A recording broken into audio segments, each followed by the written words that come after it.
BSN. Finish first.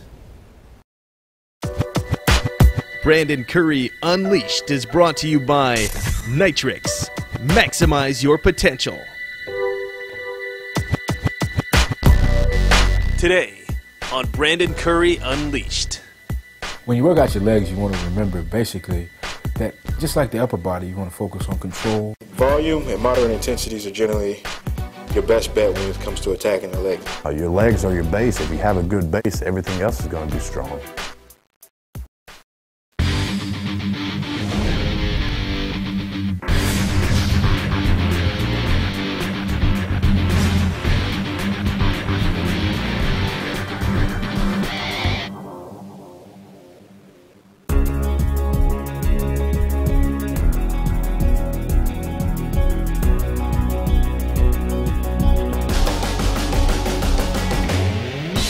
When you work out your legs, you want to remember basically that just like the upper body, you want to focus on control, contracting the muscle, and moving through a full range of motion.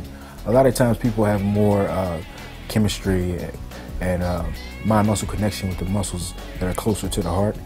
I know I've been one of those people, but the more I focus on stimulating the muscle and actually breaking it down and working it to the max, holding that contraction, really controlling my contractions, the more response and better leg development I'm getting.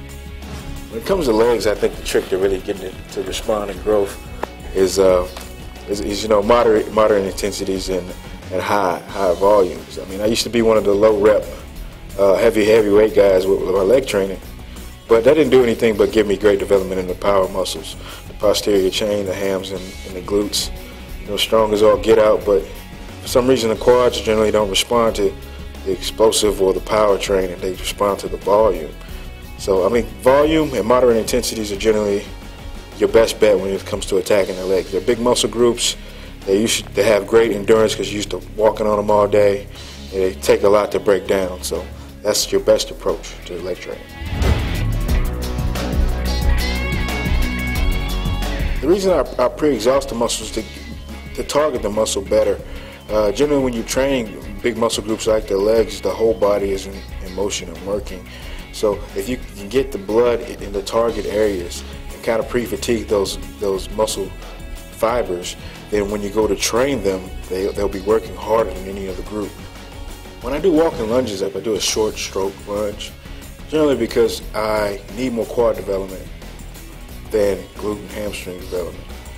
When it comes to, it's all about balance. It's basically, I use shorter strokes because you get more quad work that way. It's just as simple as that. As you can see, I get more reps. It's more of a quad pump for me. That's why I use it. It's kind of like a pre-exhaust and a warm-up.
I use a single leg press because basically I work training by myself a lot and I don't feel like loading a bunch of plates, and on and off.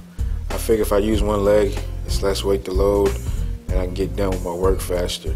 Also, it helps me control my rest times a little better. But if you ever do any research, you realize when you're working one leg at a time, you get more muscle recruitment out of each leg.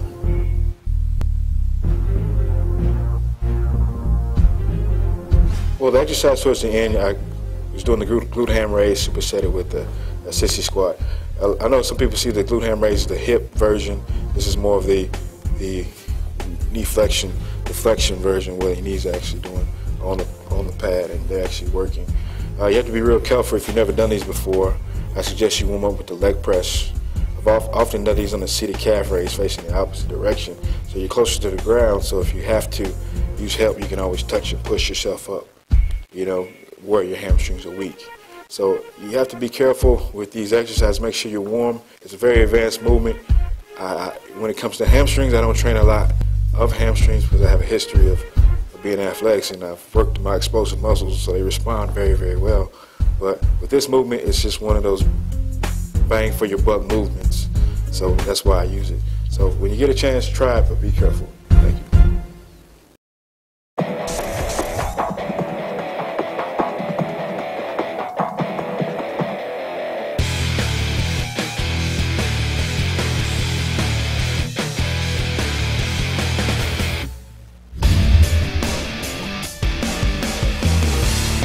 I think doing legs is very important. A lot of guys neglect that, but if you have a good, powerful, legs, everything else is going to be strong as far as your back, your shoulder. I mean, everything.